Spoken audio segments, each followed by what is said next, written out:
Kailangang gawin natin ang mga ipinapagawa ng nagsugo sa akin habang umaga pa. Malapit na ang gabi at wala nang makagagawa pagsapit nyon.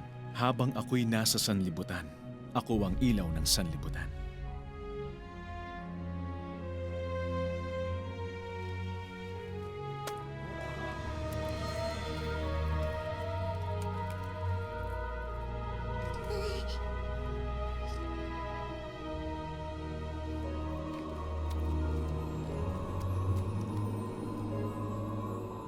Hugasan mo ang iyong sarili sa bukal ng Siloe.